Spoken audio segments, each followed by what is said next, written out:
a wedding night unlike any other. A bride draped in white steps into the grand hall of a castle, her heart pounding with both excitement and unexplainable dread. Her groom, tall, handsome, yet strangely cold, takes her hand. The candles flicker. Violently, shadows move where no one stands, and whispers from the unseen slither through the air. She is about to say yes, but something deep inside her screams, "Run!" Yet she does not. The veil lifts, revealing not the face of a man, but a hollow, deathly gaze from beyond the grave. Now, it is too late. The castle doors slam shut. The night is long. The morning may never come. Before we begin, a quick message. Any digital copy of this content is piracy. Don't do it and stand against it. For new stories, subscribe to the Story Nexus at youtube.com /real Story Nexus.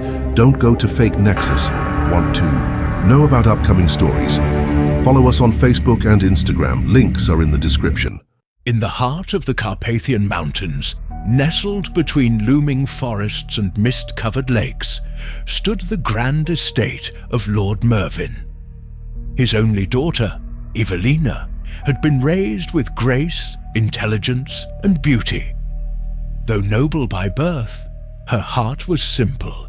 She longed for love, adventure, and truth. But fate had written a different tale for her. On the eve of autumn, a foreign nobleman arrived at the castle gates.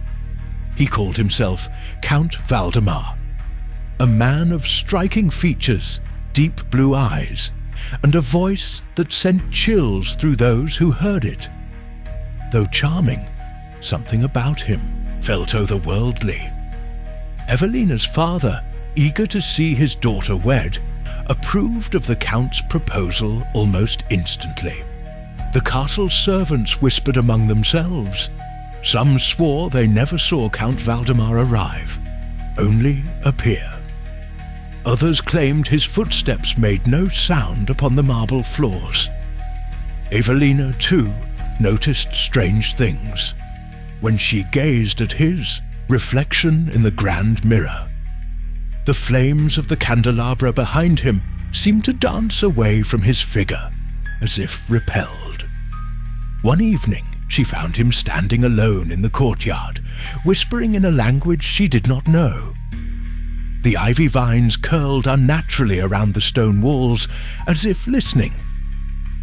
When she approached, he turned, his eyes darker than before. "Do not fear me, my love," he said, voice silken yet hollow. "The night simply speaks to those who understand its secrets."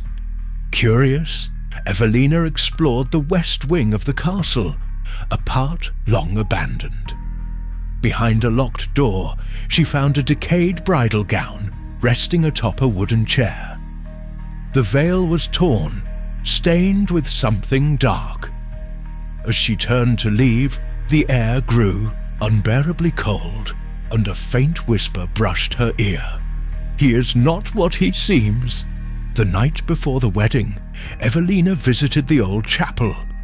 There, an old priest, Father Gregor, grasped her hands with urgency. "You must not wed him," he hissed. "He is no man of this world. There is a curse upon him, upon this union. If you marry him, you may never see the light of day again." Shaken, Evelina attempted to flee. She saddled a horse and rode into the forest under the moonlight. But the deeper she went, the more the trees closed in. A dense fog wrapped around her like ghostly hands. The whispers grew louder. Suddenly, Count Valdemar stood before her, though she had not heard him approach. "My love," he said with a knowing smile, "you cannot run from destiny." The wedding took place under an ominous sky. The guests' faces seemed blurred, unfamiliar, their eyes hollow. Evelina stood before the altar, her breath shallow. As the priest recited the vows, her fingers trembled. When the Count spoke his pledge, the candles flickered violently, as though resisting the union. The wind howled, carrying voices from another world. When the time came to unveil the groom, Evelina hesitated. Her heart pounded. Then, as the veil lifted, she saw the truth. His face was not that of a man, but a corpse's visage, his eyes sunken, his skin pale as death itself. His lips parted, revealing a chilling grin. A sudden, terrible force filled the room. The air grew heavy, the walls trembled. The Count's voice deepened, reverberating through the chamber. "You are mine, Evelina. You were always meant to be mine." The guests around her began to shift, their faces dissolving into shadows. Evelina tried to scream, but no sound came. A force bound her in place as Count Valdemar extended his cold hands towards her. "One kiss, and you will walk the afterlife beside me, forever," he whispered. His breath was ice. His fingers, like those of a corpse, closed around hers. At the last moment, Father Gregor burst into the room, holding a sacred relic, a silver cross. "Begone, creature of darkness!" he thundered. A searing light filled the chamber. The Count recoiled, his form twisting, shifting. His voice became a shriek of agony. Evelina gathered her strength. Summoning the last of her will, she tore away from the Count's grasp. "I am not yours!" she cried. The relic's light expanded, pushing back the spectre. The air exploded with a deafening wail as the Count and his shadowed guests were swallowed by the abyss. As the first rays of morning sunlight pierced the sky, the castle stood still once more. The cursed air dissipated. Evelina, trembling but alive, realized the nightmare had ended. The west wing doors, the ones that had always remained locked, now stood open, empty, abandoned, haunted no more. Evelina never spoke of the wedding again.